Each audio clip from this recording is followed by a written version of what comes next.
Olá, tudo bem, condôminos? Um prazer estar com vocês mais uma vez. Estamos aqui no nosso 8º episódio do Papo de Condomínio Podcast. Quero convidar você a vir com a gente nesse programa que vai ser muito interessante. Eu estou aqui com o Alex Camacho, que é meu sócio, com o Dr. Filipe, mais uma vez nos brindando com a sua presença. E eu quero agradecer a você pelas perguntas que foram enviadas, pela audiência de vocês, pelo acompanhamento da nossa página, do nosso canal, que tem crescido, graças a Deus, bastante. Hoje nós vamos falar sobre terceirização.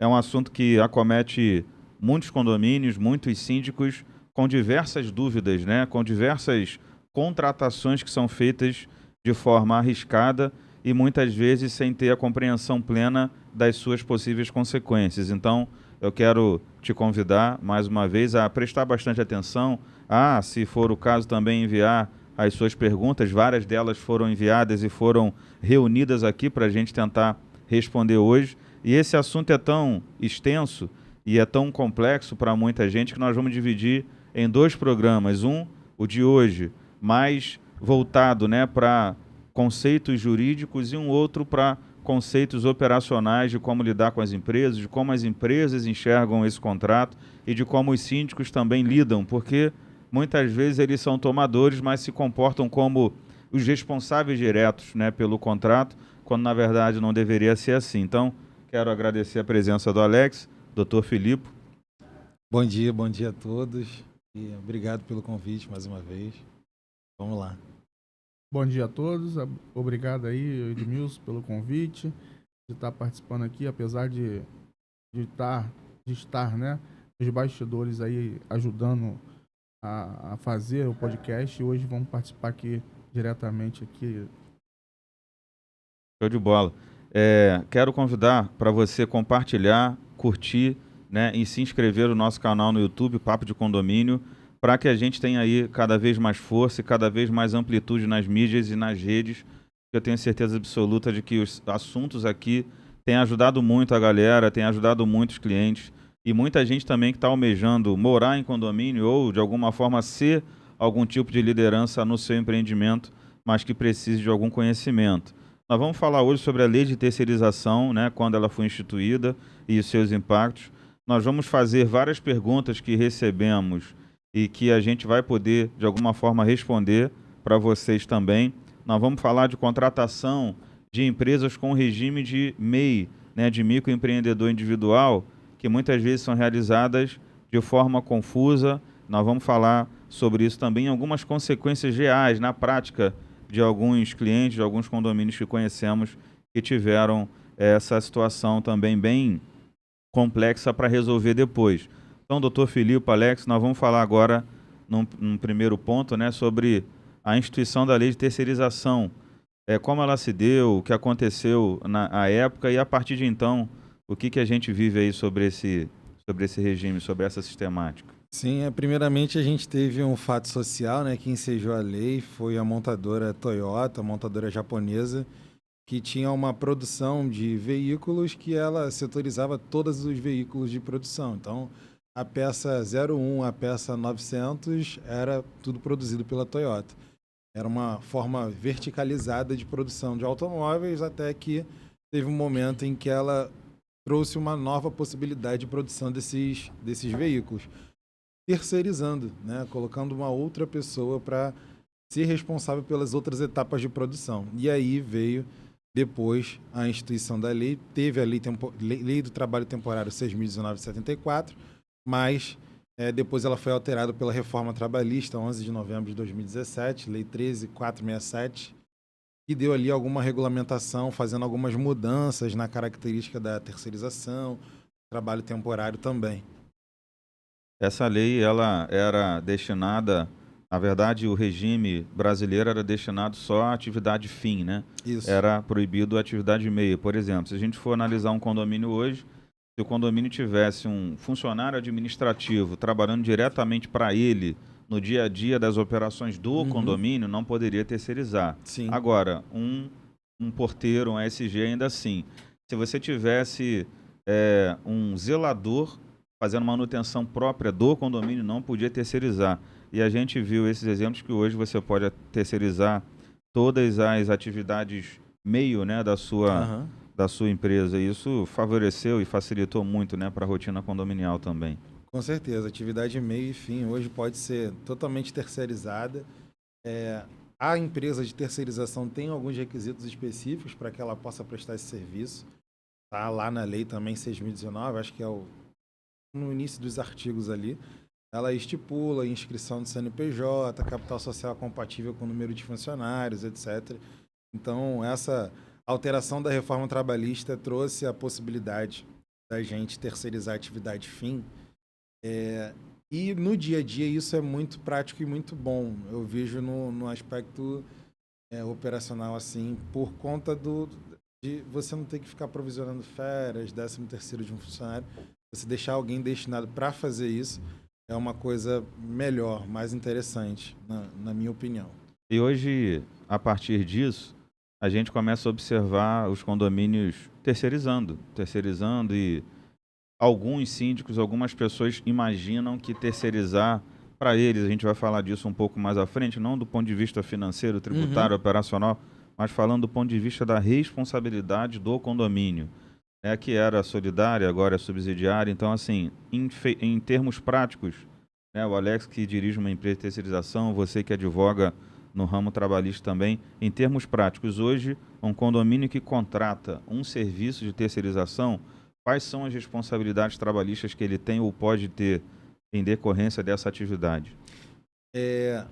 A gente tem que, antes de dar a resposta, fazer uma distinção do que seria terceirização lícita e ilícita. Por quê?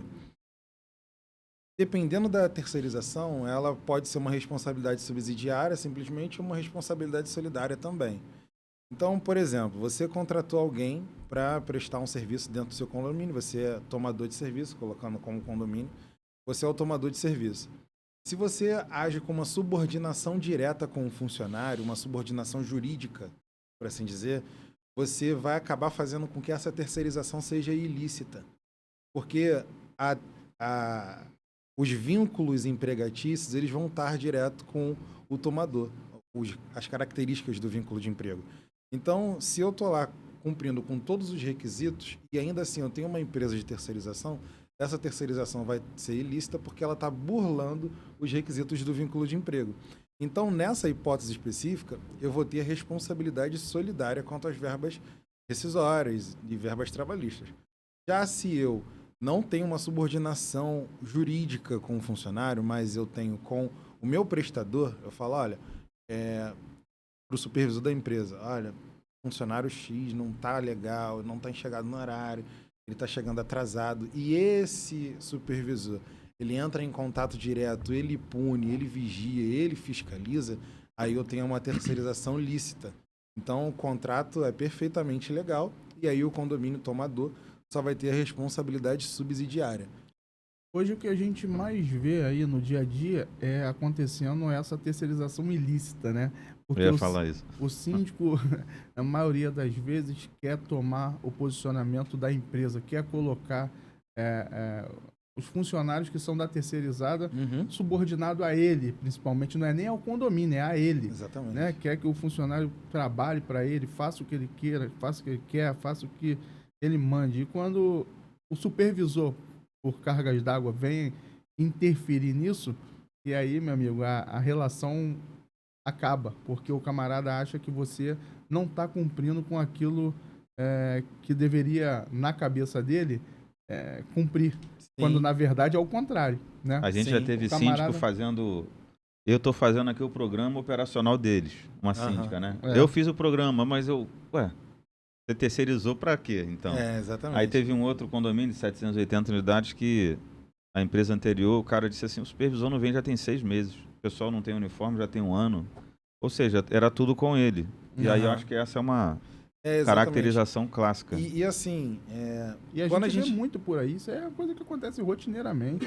E muitas das vezes a empresa, para não te cortando, muitas das vezes para não se indispor com o síndico, acaba abrindo mão dessa liderança, vamos dizer assim, de tomar para si a responsabilidade com os funcionários, e acaba que aquilo ali vira um pandemônio, né? Porque fica todo mundo mandando, o camarada, o que é o Exatamente. colaborador, não sabe quem se reportar. Pô, o cara falou que era para eu fazer desse jeito, Conflito de ordem, mas, né? mas o Exatamente. supervisor criou esse cronograma e falou que não é do jeito que ele... E aí fica que essa... E o próprio funcionário, né? Isso é prejudicial para a empresa que presta serviço, também para o tomador, por conta da responsabilidade, mas para a empresa isso é muito ruim, que a empresa que intermedia ali o serviço, porque acaba mudando as posições, né? Daqui a pouco o funcionário não sabe a quem ele a quem ele tem que se dirigir, a quem ele é subordinado.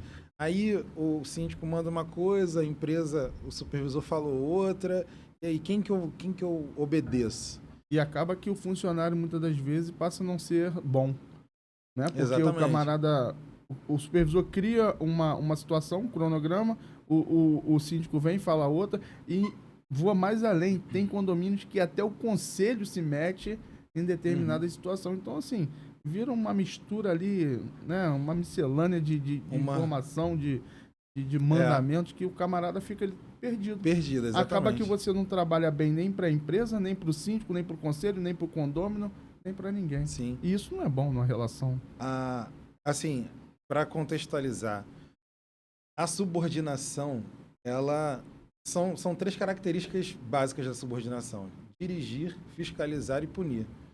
Se você faz isso, você síndico está assistindo a gente, e você faz isso para alguém que é prestador de serviços, não é funcionário orgânico, tome cuidado, porque se o funcionário tem esses registros de você mandando, de você punindo, por exemplo, você não pode chegar para o funcionário diretamente e falar assim, você está suspenso.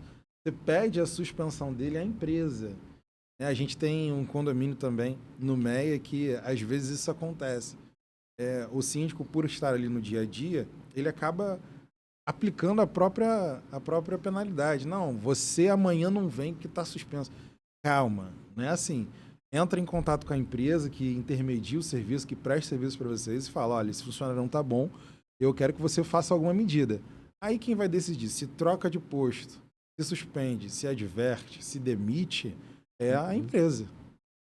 Exatamente. E a gente sabe que hoje quem está assistindo e quem vai assistir em algum momento o podcast vai se enquadrar nessa filosofia, porque eu acho que é um gesto até natural de muitos síndicos que querem, de alguma forma, ver o trabalho acontecendo, e algumas empresas contratadas não têm a estrutura de acompanhamento necessário para fazer com que aquela situação seja resolvida, mas às vezes as empresas são, de alguma forma, punidas também por conta de não terem a quantidade efetiva para poder aplicar. E o condomínio não pode pagar por isso. Ele sabe que não pode pagar pela quantidade, né, razoável de cabeças, de funcionários para poder fazer com que o trabalho seja bem realizado. E aí acaba, de alguma forma, de um jeito assim meio que inconsciente, cobrando algo impossível de você. Por exemplo, um condomínio de 500 unidades, 400 unidades, que tem 3 funcionários para limpeza. Mas como é que você se divide para recolher lixo, para limpar a área comum, para limpar os blocos, para limpar salão, para fazer uma série de atividades que você não tem a capacidade humana e operacional de dar aquela assistência. E aí isso começa a ter reflexos visíveis, operacionais, sujeira, as coisas um pouco desorganizadas, ou você limpa um bloco hoje e volta só daqui a 3, 4 dias, ele já vai estar bem sujo. Sim. E aí a empresa é culpada ou a empresa não acompanha, aí o síndico acaba dando as ordens, ou seja, é uma profusão de outras consequências a partir de um dimensionamento equivocado de metragem de limpeza por cabeça. É uma realidade de vários condomínios que não têm essa condição orçamentária aplicada, principalmente na inauguração, e a gente tem que saber lidar com isso.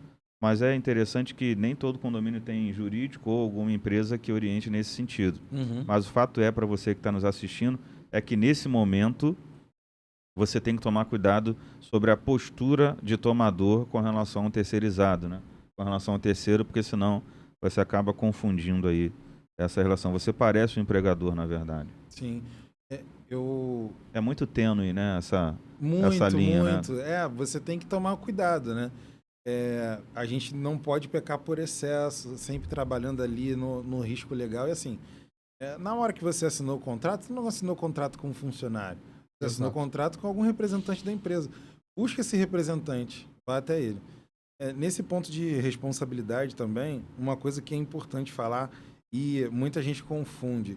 Quando que o tomador ele não responde subsidiariamente? Cara, a força de trabalho, ela é irrestituível, né? O contrato de trabalho é um contrato contraprestacional. Você presta o serviço, recebe seu salário, né? Então, se o funcionário prestou de fato o serviço para você, da terceirizada, ele vai ter direito a recorrer subsidiariamente a você, tomador.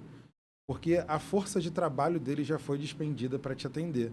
Então, esse é o requisito que a súmula 331 do TST fala. Bom, foi tomador, teve a força de trabalho, foi despendida a força de trabalho pelo empregado, então você vai responder subsidiariamente. É claro que primeiro eu vou atrás da empresa, que é quem é o responsável direto, mas você vai responder subsidiariamente, não tem jeito. Não expurga, né, a possibilidade de sofrer uma ação Sim. nesse sentido. Essa também era uma das perguntas. A gente recebeu uma pergunta exatamente nesse sentido, se terceirizar afasta por completo o risco de ação. A gente sabe que não, porque, como você bem explicou, o condomínio tem uma relação subsidiária juridicamente, uma relação acaba quase que direta, né, Sim. com a empresa. E assim, os cuidados, né, Alex, que a gente tem que tomar na hora de fazer com que um síndico enxergue uma empresa de qualidade. Aí eu vou falar até com relação ao que você tem feito, né, na sua empresa, na nossa empresa, com relação a isso. Muitos síndicos só têm o parâmetro preço, o valor. Eu vou contratar o mais barato. E eu tenho um exemplo clássico de um condomínio lá na Estrada do Moinho que na época estava dando uma diferença de orçamento de 2 mil. Né, o nosso estava 2 mil a mais em relação a outra empresa. E a gente observou que a empresa adotava um valor de salário por cargo diferente do que o sindicato estava adotando.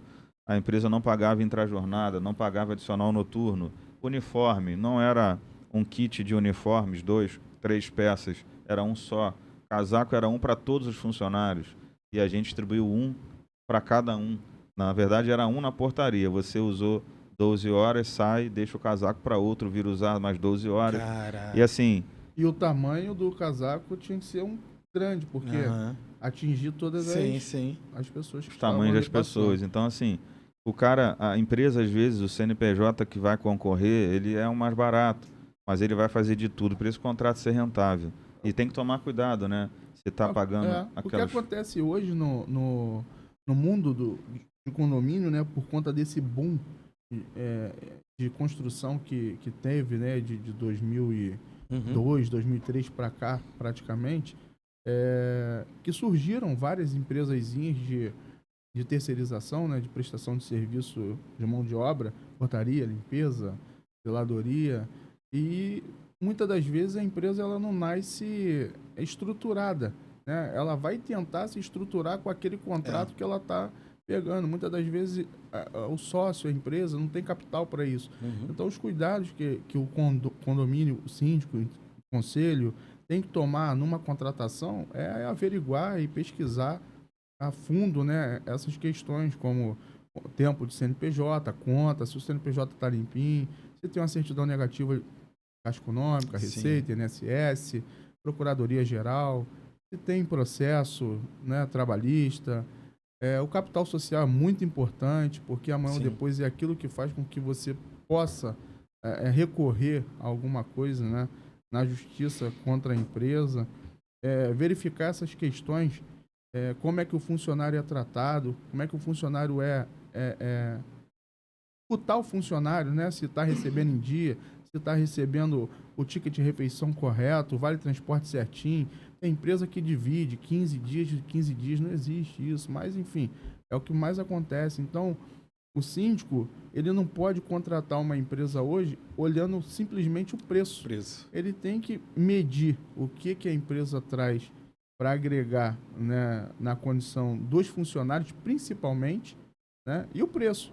Não só o preço, porque quando você vai só pelo preço, a chance de dar errado é muito grande. E a gente vê isso toda hora, né? Aconteceu agora recentemente até com um condomínio que é cliente nosso.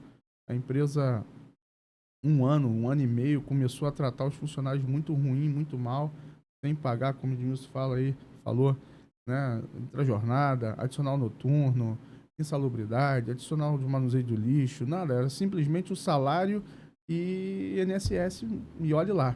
De um tempo para cá passaram a não pagar mais FGTS também. Vocês já foram criticados por pagar mais do... Exatamente. A gente na verdade, a gente na verdade tem até uma premissa, né, cara? Porque o valor do sindicato é um, o valor do salário orgânico é outro. Então você, quando chega num condomínio para poder absorver aqueles funcionários, não é justo que você diminua o salário do camarada. Eu acho que nem pode, né? Para poder fazer isso, o cara teria que ficar 6 meses, Sim. 6 ou 7 meses, para poder voltar com um salário um Isso pouco aí. menor. Então a gente adotou na nossa empresa um valor do sindicato orgânico, que é um valor um pouco maior, para que o funcionário, o colaborador, não se sinta diminuído, né? Desmotivado. E com isso, a prestação de serviço tem caminhado bem. Eu acredito que é nessas peculiaridades que os síndicos teriam que se apegar, né? Vamos dizer assim. A gente está em 2023 agora, mas parece que algumas relações entre empresas e empregados ainda hoje parecem ainda estar na década de 80, na década de 90, quando o regime de legislação e de fiscalização sobre o trabalho das pessoas não eram tão grande ou estava ainda em desenvolvimento, quando os direitos individuais, os direitos transindividuais, né, que a gente estuda com relação às garantias internacionais até, né, dos direitos humanos e da relação de emprego ainda estavam sendo instituídos e discutidos nesses fóruns, né, da vida na Europa ou na América. É quase assim, eu fico sempre estarrecido quando eu vejo como administradora e a gente pede a RE, o registro de empregado, e você observa que tem um empregado lá há 2 anos, mas a carteira só tem 6 meses, né, de registro. Acontece muito. E o tempo todo acontecendo isso. Empresas que, de alguma forma, não pagam o imposto relacionado a essa prestação. E aí eu quero que vocês falem de uma coisa que é muito séria e muito grave com relação às retenções dos condomínios, né? Muitos condomínios estão, pelo síndico não ter a experiência necessária ou a orientação, ele pode não ter experiência, isso é absolutamente comum. A lei garante ao síndico a possibilidade de contratar uma administradora que pense por ela nessas coisas, ou um escritório de advocacia que pense por ela nessas coisas. Se essas pessoas que foram contratadas não pensarem, acho que aí está tudo acabado. Quando eu tenho um contrato em mãos de terceirização e esse contrato custa 30 mil, eu pago 30 mil para a empresa, naquele caso, né, da região dos lagos, o que eu faço? Eu pago a guia e transfiro só o líquido para a empresa, ou eu só pago o bruto total do valor do contrato depois que ela me enviar as guias? Qual é o modelo melhor? E explica detalhadamente essa situação também das retenções. Eu acho que para precaver o condomínio, né, a gente atuando preventivamente, eu vejo melhor, como contrato de prestação de serviço também é contraprestativo, primeiro serem fornecidas as guias, né, para depois realizar o pagamento. Porque aquelas obrigações ali, no primeiro mês você não vai exigir, por exemplo, contribuição e fundo de garantia, né? Porque é o período subsequente, é no próximo mês que você faz o recolhimento. Mas a partir do segundo mês eu já acho que já tem que enviar primeiro o comprovante de pagamento de todas as guias, INSS, fundo de garantia, para que o pagamento seja realizado. É uma questão de segurança, né, cara? Porque aí você vai estar... Tivemos também um condomínio em Campo Grande, pagamentos eram realizados, mas os funcionários não recebiam. Então, eles estavam sem fundo de garantia, eles estavam sem as contribuições previdenciárias, e no fim disso tudo, por conta da responsabilidade subsidiária, recai novamente para o condomínio. Então, o condomínio, além de ter pago 30 mil por mês, 35 mil, ou seja lá o valor, durante todo um período de contrato, ele ainda vai ter a responsabilidade subsidiária de arcar de novo com essa mesma despesa. Depois o condomínio pode recorrer à empresa, né, com a ação de regresso. Mas, naquele processo ali, ela vai ter que arcar 2 vezes com o pagamento. Eu também sou favorável a essa questão de você antecipadamente, né, você requerer os comprovantes de FGTS, INSS, a própria RE, né, que dá direito ali de você ver a admissão, o salário, se está sendo pago de uma forma correta. A administradora tem por obrigação conferir essas informações. Faço gosto também de ver as certidões sendo colocadas nesse nesse arquivo, né, de Sim. envio para poder ser conferido, porque é isso que dá solidez à relação, né? A empresa, hoje, muitas das vezes que a gente vê acontecendo, é o condomínio pagando o valor bruto da nota sem fazer as retenções de INSS, por exemplo, Sim. que a gente, 11% lá, né, Uhum. que a lei garante, diz que tem que ser dessa forma. Então, você não faz a retenção naquele momento do INSS, lá na frente vai ser cobrado do condomínio isso daí. Exatamente. E a empresa já recebeu o inteiro, não vai querer arcar com isso, porque já foi embora do condomínio, até que você entre com uma ação para cobrar, o condomínio está sendo fiscalizado, vai ser multado, vai ser, né, o auto de inflação é automático.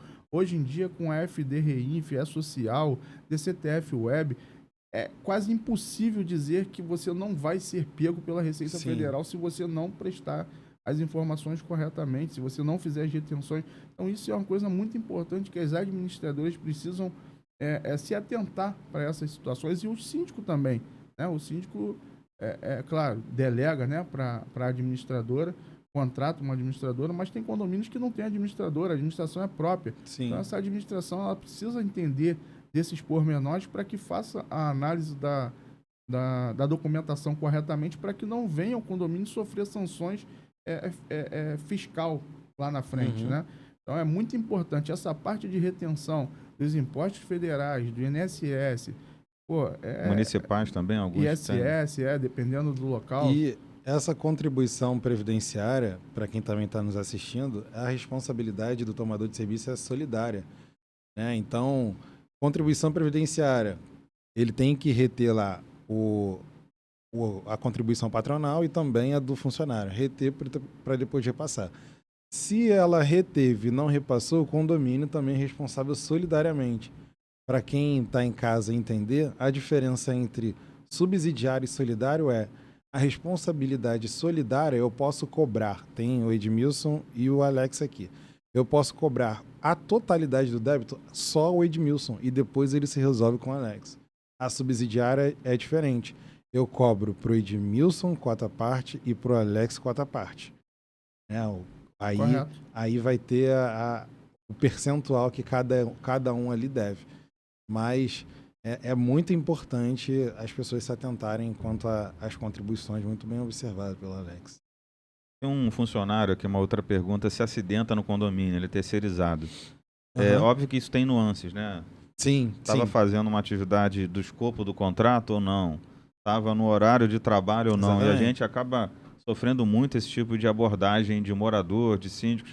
Poxa, eu sei que está na hora do seu almoço, mas tem como tu fazer um negocinho ali rapidinho? Então, tudo pode acontecer. Eu lembro de um funcionário que, nosso zelador, ele foi convidado para botar uma tela de proteção no apartamento. Aí eu falei assim, rapaz, essa tela de proteção colocada lá, não segurar ou não cumprir com o objetivo, você colocou a tela que não é a sua atividade fim, não está no seu CBO e nem no contrato que a gente tem, você não emitiu RT para colocar e ainda pode ser responsabilizado criminalmente porque ela não segurou a criança que fez pressão ali naquele ambiente. E aí, como você está com o meu uniforme, eu vou junto com você, né, sofrer as consequências. Então, as pessoas não fazem ideia, né, do que pode acontecer e às vezes parece que a gente está sendo chato, vocês também não têm flexibilidade, mas lidando com mais de 15 mil apartamentos, lidando com um monte de gente, como é que você faz? Em algum momento a coisa pode dar muito ruim, pode dar muito errado. Um outro exemplo, você pode fazer a poda dessa árvore para mim? A árvore é do lado de fora do condomínio, na calçada, quase encostando em fios de alta tensão, ou seja, cara, não dá para fazer. Você tem que ter NR específica, tem que chamar a prefeitura para fazer a poda ou a concessionária. Não é o funcionário em si, ainda mais se tratando de alta tensão. Então, muitos pedidos são realizados e você tem que, de alguma forma, tentar mostrar para o cliente que não é bem assim que pode ser feito. E o cliente, muitas vezes, a gente depende da maturidade dele para ele não se voltar contra a empresa, né? Como uma empresa que não abre concessões. Acontece muito isso, né, Alex? Muita coisa. São pedidos e colocações que muitas das vezes fogem totalmente da função, né? Da função Por exemplo, o zelador é uma coisa que acontece muito. A função do zelador... Pedem muita coisa pro zelador. Acha que o zelador é o faz tudo. A função do zelador é a função de zelar. É uma função de fiscalizar, é uma função de olhar se está pronto, se está feito. Não de fazer concreto. Sim. Não de podar árvore. Não de ligar 220. Né? Então, são coisas que necessita especificamente de um técnico. Necessita, que nem o Edmilson falou, da prefeitura atuar. O zelador ele não pode sair das dependências do condomínio para atuar na calçada do condomínio para cortar a árvore que está sobrepondo o fio. Sim. Então, essas e outras são muitas colocações que nós, como empresa, não estamos ali presentes para ver isso. E muitas das vezes o zelador ou o auxiliar de manutenção, falando nessas duas funções específicas, porque são essas que são mais requisitadas, muitas das vezes os camaradas, eles, para não ter mal interpretado, dizer que não está sendo insubordinado, ele vai lá e faz. Faz sem um cinto de segurança, faz sem um capacete, faz sem um óculos, ou seja, totalmente inabilitado para fazer aquilo, né? É o que acontece. E aquilo que a gente estava falando no início do podcast, né? É sobre essa subordinação. Eu vejo muitos síndicos fazerem isso, realmente. Fazem pedidos que são mirabolantes. E às vezes até ligam pra gente como jurídico. Pô, mas eu pedi pro cara fazer, ele não fez. Cara, mas isso aí não é a responsabilidade dele fazer. Quanto à responsabilidade nos acidentes, o tomador ele também tem a obrigação de propor um meio ambiente de trabalho habitável, bom para trabalho, né? Um ambiente limpo, salubre, que não dá nenhum risco à saúde ou perigo à pessoa. Então, vou colocar uma situação hipotética. O condomínio tem lá na sua área comum um bueiro com a tampa quebrada. Aí vem um funcionário, pisou ali, quebrou a perna. Acidente de trabalho, está no horário de trabalho dele. A empresa ela tem a responsabilidade dela como acidente de trabalho, ela vai emitir o CAT, etc., vai ser afastada se necessário, vai fazer os exames. Mas como aquele acidente foi ocasionado talvez por uma omissão do síndico na realização de manutenções, o condomínio também pode responder solidariamente nessa indenização. Então, se o funcionário falar, olha só, eu quero uma indenização, vai até o judiciário, apresenta provas, o condomínio pode ser condenado solidariamente a pagar a indenização por esse acidente sofrido. Então, também aí, mais um link de, hoje um podcast de terceirização, mas que também fala das prevenções e manutenções do síndico, né? Então, tem que ficar bem ligado mesmo. Que é muito importante, né? Inclusive, o condomínio em si, junto com a prestadora de serviço, ter os programas de proteção, né? Vamos PCMSO, PPRA, LTCAT, tudo isso faz com que embase, né, a relação para que não venha a acontecer isso daí. Né? Porque você, quando tem os programas de prevenções, você vai ter lá o laudo dizendo o que está ruim e o que está bom dentro do condomínio. Aí, né, para alguém se responsabilizar no caso de um acidente de trabalho do colaborador, por exemplo. Cada processo isso vai ser analisado. Se a área estava com as faixas, estava com a retenção, se foi uma culpa exclusiva da vítima, isso tudo também vai ser analisado. Mas eu digo assim, cruamente, né? Sim. Só tendo a informação, quebrei a perna, foi no trabalho, essa responsabilidade seria solidária, tanto o tomador e o prestador de serviços. É um pouco diferente de empresas, por exemplo, que não dão aos funcionários, não entregam aos funcionários os EPIs necessários para o exercício da atividade. E aí, se em decorrência da não entrega dos EPIs ele tem algum dano físico, algum dano estético, aí a empresa, obviamente, de forma objetiva, vai ter que responder por aquilo sem. Aí é importante que o tomador tenha contratualmente também os seus respaldos de alguma forma para se resguardar, para não ser solidariamente responsabilizado. Os contratos também normalmente de terceirização estipulam que o tomador precisa dar fluidez, né, aos acessos de trabalho, dos espaços, dos ambientes, e os ambientes precisam ser seguros para o exercício da limpeza ou da fiscalização, ou da segurança ou da zeladoria. E aí, se eles não são seguros, aí o tomador responde, mas, como o doutor Filipe falou, essa responsabilidade pode ser, de fato, compartilhada se as empresas que prestam serviço ou o tomador não tiverem bem estipulados os seus contratos e cumprirem as suas obrigações com relação a essas pessoas. Uma pergunta também que nós recebemos aqui com relação à terceirização é se é necessário fazer assembleia para terceirizar funcionário. Quer Não, falar? pode falar. É assim, não existe uma obrigação legal para obrigar, né, a fazer a aprovação. A gente sempre recomenda que sim, porque acaba que, dependendo da quantidade de funcionários e da empresa, o preço pode mudar. Então, isso também vai gerar um custo orçamentário maior ou menor. Então, tudo que vai mexer no bolso do condômino, a gente sempre pensa no excesso de legalidade de fazer aprovação em assembleia para que não tenha nenhum risco de acontecer alguma coisa no futuro, posteriormente.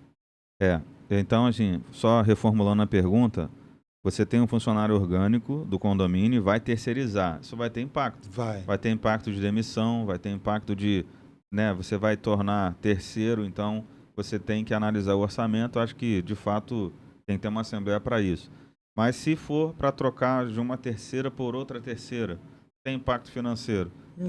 Tá no rol de incumbências do síndico, ele pode fazer Sim. sem assembleia, né? Sem problema nenhum.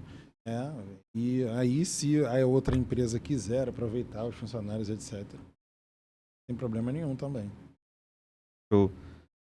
Quer falar alguma coisa? Não, muitas das vezes essa troca, né, de uma empresa por outra faz com que gere uma suspeição em cima do síndico.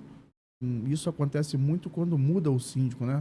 Mudou o síndico, o camarada ele entra, é igual o governo.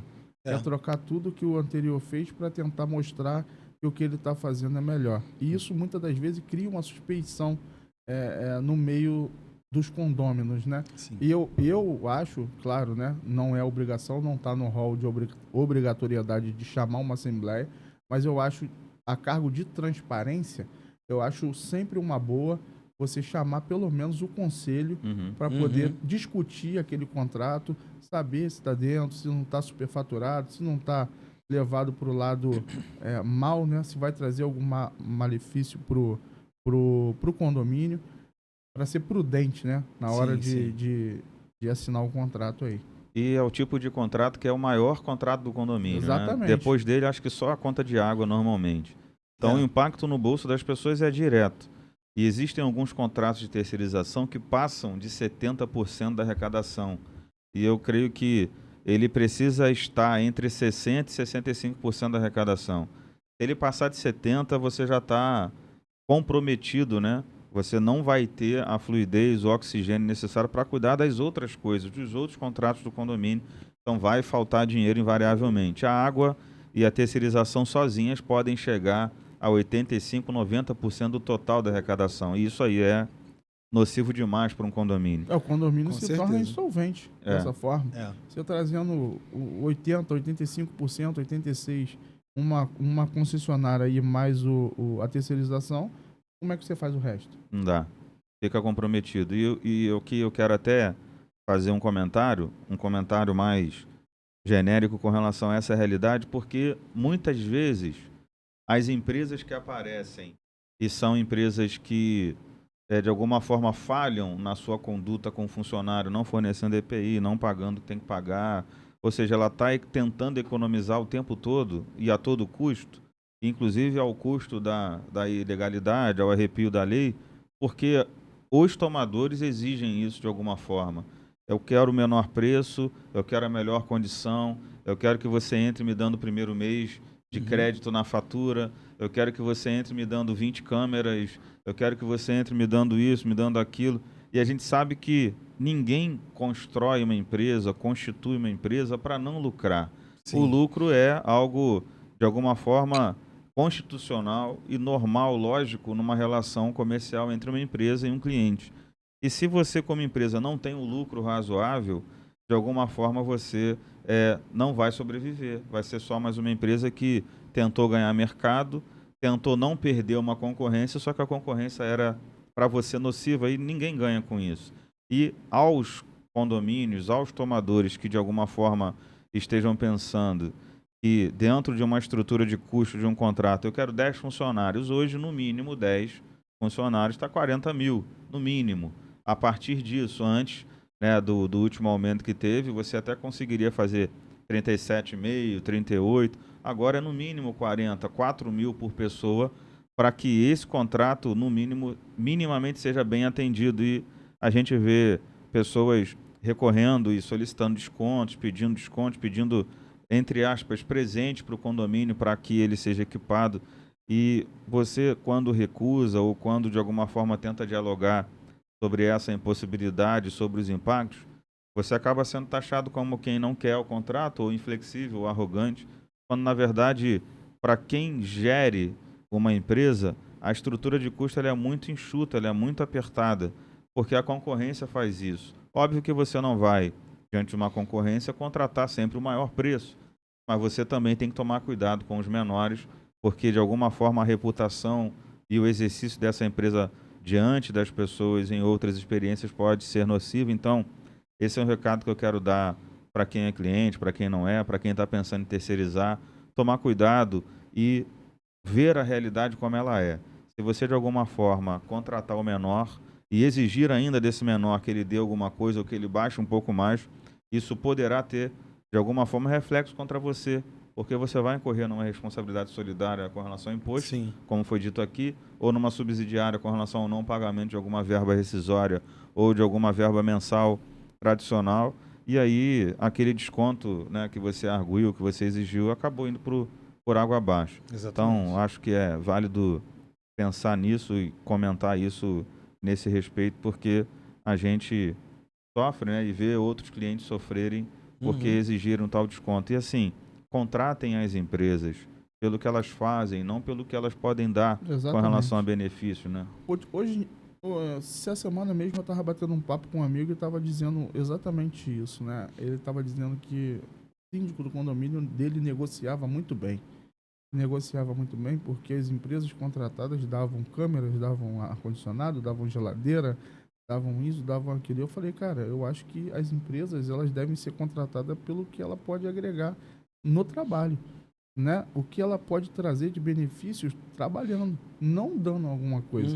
Quando você oferece alguma coisa, primeiro que começa com a concorrência desleal, né? Porque Também essa acho. empresa está dando e essa outra não. E segundo, você vai contratar a pessoa porque ela está dando câmera e o trabalho, como é que é? Como é que vai ser? Você não sabe. É a mesma coisa, você tem 3 funcionários para contratar para sua casa. Vamos dizer assim, falando de pessoa física. Você vai contratar aquele que te deu um iPhone? E se aquele for, né? Ele pega muito mais do que o iPhone. Então, lá na frente vai sofrer porque É. está tentando se beneficiar agora de uma questão que tem que ser, você tem que contratar a empresa pelas credenciais, como foi falado lá no início, pela certidão, pela o ano de CNPJ, quanto tempo tem, se o CNPJ é limpo, se os sócios são Quantidade de limpos, clientes também. quantidade de clientes, referências de clientes. Não é só simplesmente, eu vou contratar essa empresa que nasceu ontem e está me dando aqui 20 câmeras, está me dando aqui um ar-condicionado para eu botar na guarita.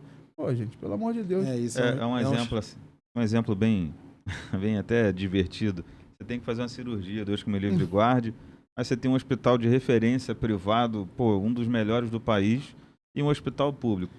O hospital público te ofereceu uma televisão para você fazer a cirurgia lá com eles. Cara, eu esquece a televisão, eu não quero nem saber. É. Porque eu sei que de alguma forma o prejuízo pode ser maior Pode do que ser isso. maior. A televisão não compensa. O problema é que as Exatamente. pessoas... Eu vejo uma prática muito recorrente também no dia a dia, e os síndicos, quando vão fazer orçamento, eles pegam o mais barato e falam assim, você cobre? Exato. Cobre aí essa proposta que eu te contrato. É quase te submetendo a você... Não, tu tem que abaixar o teu preço para você poder entrar. Só que às vezes você é muito mais qualificado do que uma outra empresa que esteja concorrendo, tem mais tempo. Qualificado, gente, que eu digo não que outras empresas sejam mais ou menos, mas tem pessoas que têm mais tempo no mercado, tem pessoas que têm uma monta de clientes maior, tem pessoas com capital social maior. E aí não tem jeito, você vai ter mais solidez para ter o aporte financeiro. Às vezes a empresa pode não ter um capital legal, mas você vê que ela presta serviços a clientes perto e que são muito bom, o trabalho é muito bom, e aí você contrata. Eu acho que é uma proposta, ela tem duas naturezas, né? Ela tem a natureza comercial, que é o valor, e tem a técnica, que é o serviço, que é subjetivo. Se você não conhece, você não sabe o nível de prestação. Então, algumas pessoas não entendem que um serviço bom, com um valor um pouco maior, ele pode ser muito mais barato do Uhum. que o serviço ruim com valor menor. Então, a gente já fez até essa brincadeira. Você tem um chinelo lá de uma marca muito conhecida que vende em farmácia. Eu comprava a cada 2 meses um chinelo daquele numa farmácia e ele pegava sol, chuva, ressecava, arrebentava. Aí eu decidi comprar um Kenya, R$ 150, que já está há 4 anos lá. Uhum. Então, assim, qual é o mais barato? Não é aquele pelo qual eu custeei num primeiro momento, mas aquele cuja vida útil foi mais razoável, se eu Isso aí. dividir pela quantidade do tempo. Então, assim, é, há muito disso também. Você cobre, mas eu não sei sob quais condições aquela empresa fez aquele Exato. valor. Se ela não vai distribuir os mesmos uniformes que eu, pagar os mesmos níveis de salário e benefícios que eu, se ela paga intra-jornada ou não. Eu não tenho como perguntar, nem você. Ela vai dizer que sim, mas a gente não sabe se a realidade vai apresentar isso. E aí Exatamente. você perde, porque você não quis baixar o preço. Uhum. Então, para você que está orçando ou já orçou recentemente, além dos aspectos contratuais, do tratamento, da segurança jurídica, também há nisso que nós estamos dizendo algo a ser considerado. A composição do preço é muito particular de cada empresa, depende da estratégia de cada um, da responsabilidade social de cada um, da responsabilidade empresarial de cada um. Alguns mais irresponsáveis vão, de fato, colocar um preço bem agressivo, quase que um preço impossível, utópico, vão acabar ganhando e depois vão ter que se virar ali durante o contrato para aferir algum lucro. E muitas vezes esse lucro é aferido diante do escárnio, do tratamento para os funcionários. A gente viu um zelador, Tem empresa? Não o mudando. cara parecia um mecânico. O cara só tinha um uniforme. Imagina você usar o uniforme num calor o dia inteiro, ir para casa, deixar ele lá descansando para usar o mesmo uniforme no dia seguinte. E outra coisa que eu É também vejo desumano. muito quando uma empresa baixa o preço, ela quer ganhar, né? Obviamente tem que ter o lucro. Te contrata 4 ASG, mas só aparece 3 para trabalhar.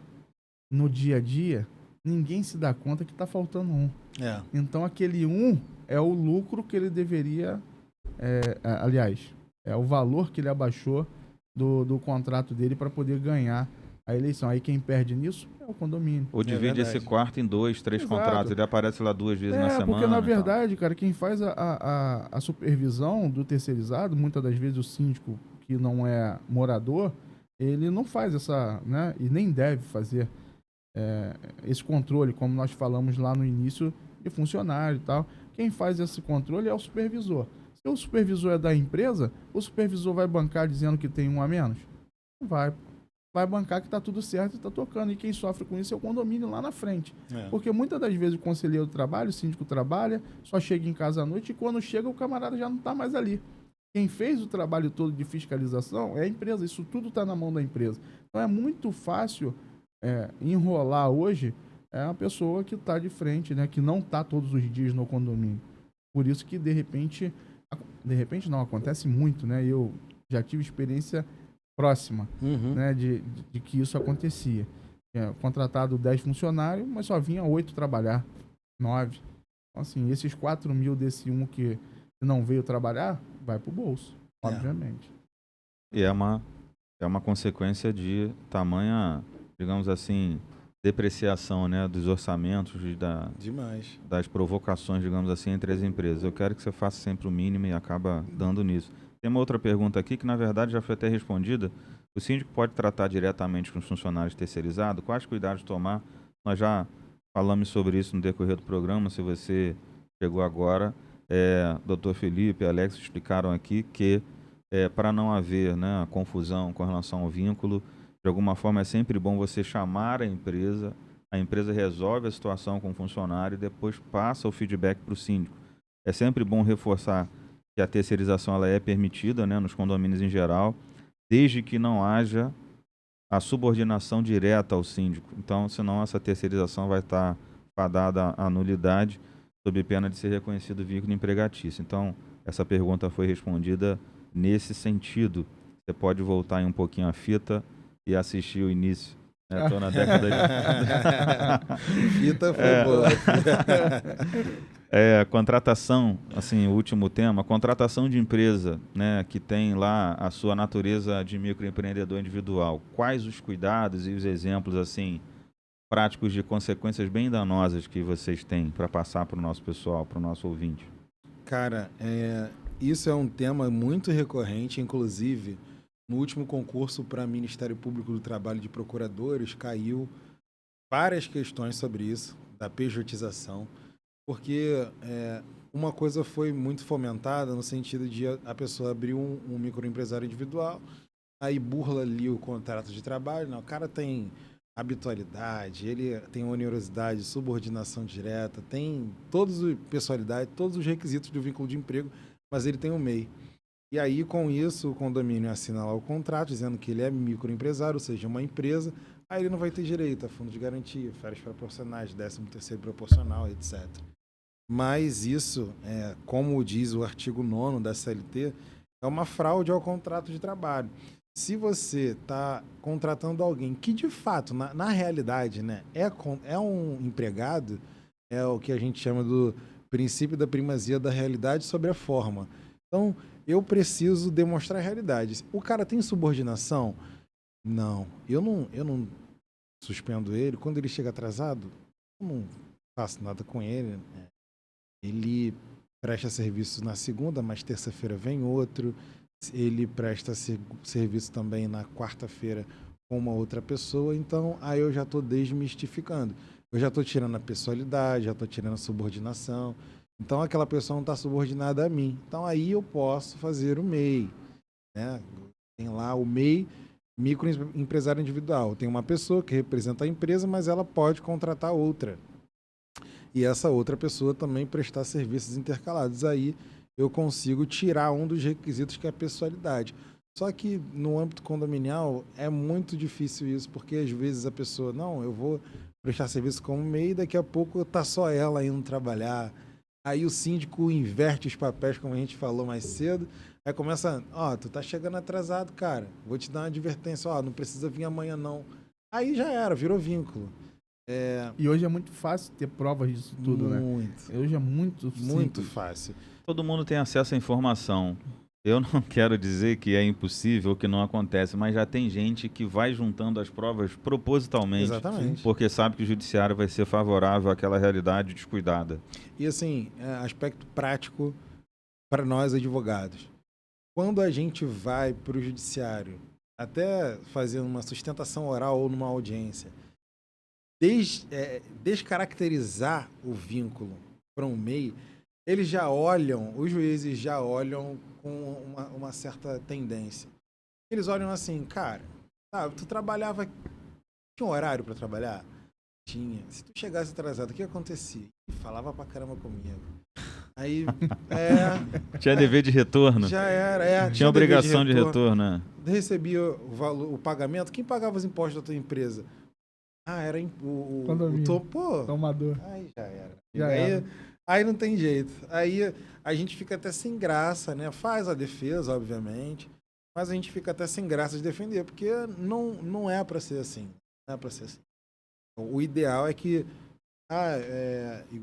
teve uma cliente que ela falou assim, olha, eu preciso de um guardião, mas eu não pode ser funcionário, eu vou contratar MEI. Não. Você vê a tua empresa prestadora de serviços, que tem aí portaria e limpeza, vê se ela não tem, um guardião. Pergunta. E aí você faz um aditivo contratual, ela inclui um guardião, você paga o preço. Melhor. Tá, vou ver. Mas deu 500 mais caro. Cara, esses 500 vão fazer uma diferença absurda se você contratar MEI e ser uma pessoa só e preencher todos os requisitos do vínculo de emprego. Vai te sair mais caro. Tem que tomar muito cuidado com isso. MEI... Tem a particularidade, né, que eu acho que eu estava falando no início aqui, no bate-papo antes de começar, tem a particularidade do MEI contratar uma pessoa, né, porque a legislação dá direito dele ter um funcionário registrado pelo CNPJ dele. Então, nesse caso, eu acredito que possa haver aí o vínculo, né?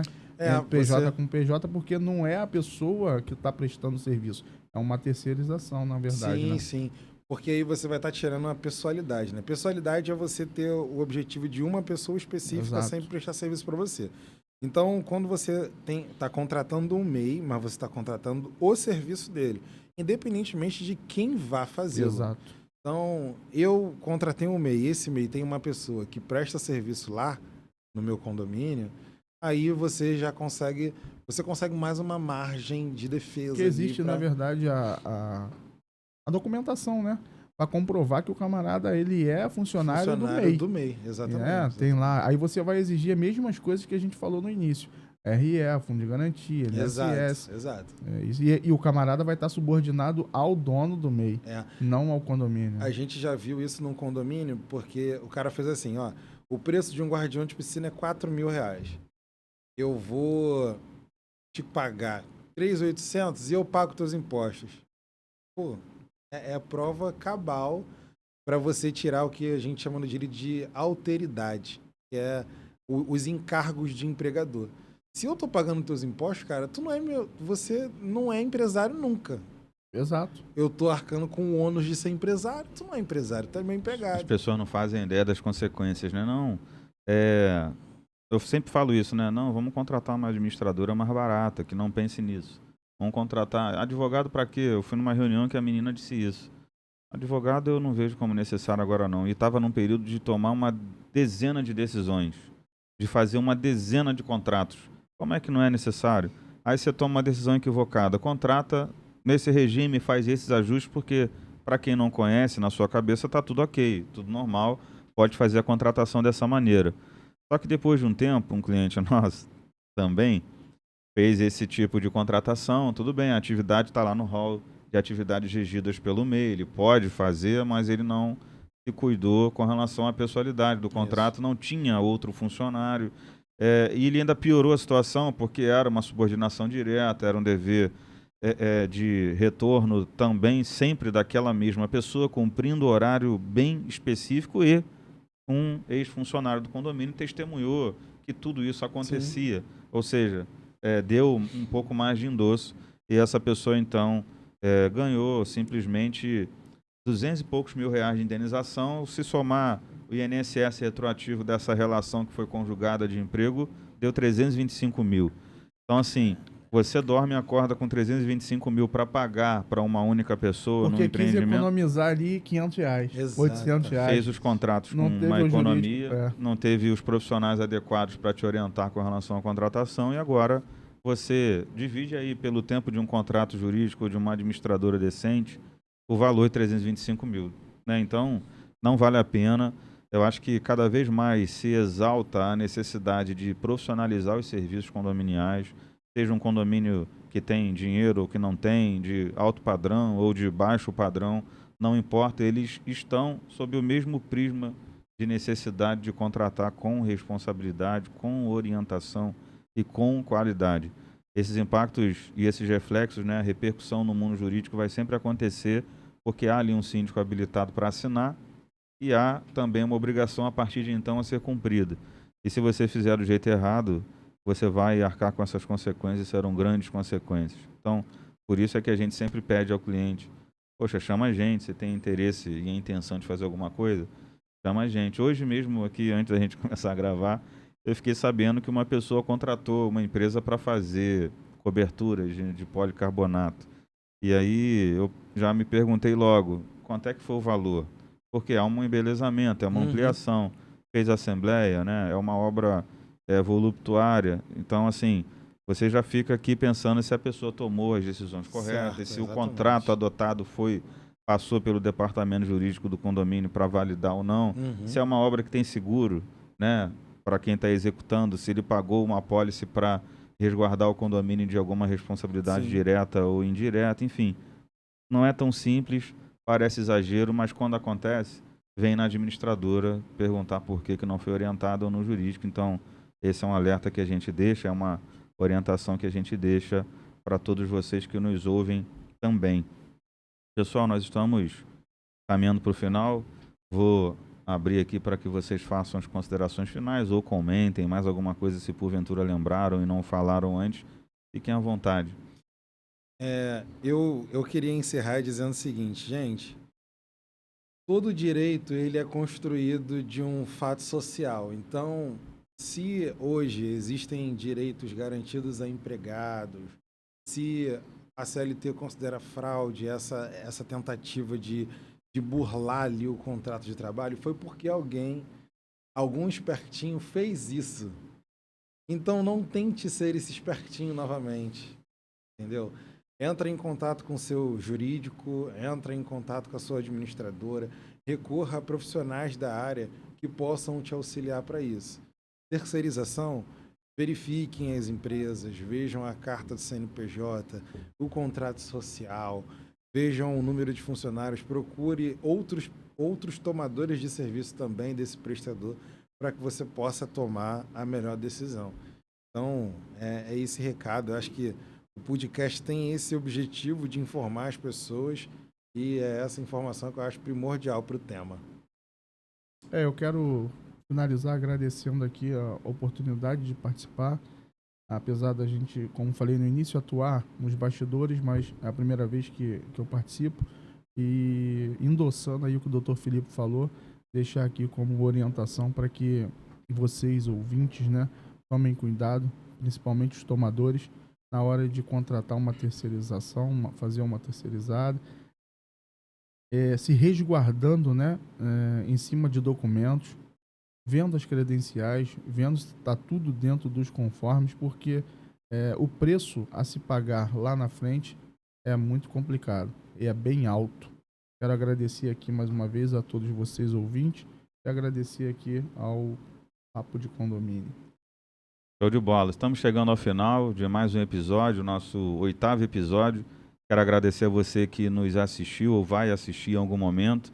Convidar você também para curtir, compartilhar e se inscrever na nossa página, no nosso canal do YouTube também. Se você desejar, ainda assim como outras pessoas já estão fazendo, mande um e-mail para a gente, papodecondomínio.podcast@gmail.com, papodecondomínio.podcast@gmail.com. Sua pergunta vai ser recepcionada e trazida aqui como algumas já foram feitas hoje. Então, galera, muito obrigado. Agradeço ao Dr. Filipe, ao Alex, pelo retorno, pela presença. Em breve, nós teremos mais um episódio em sequência falando sobre terceirização, mais do ponto de vista operacional das empresas. Traremos outras empresas aqui de terceirização também para contarem as suas experiências e a sua visão de negócio, assim como síndicos também e outros profissionais. Então, muito obrigado mais uma vez pela presença e até breve. Um grande abraço. Tchau.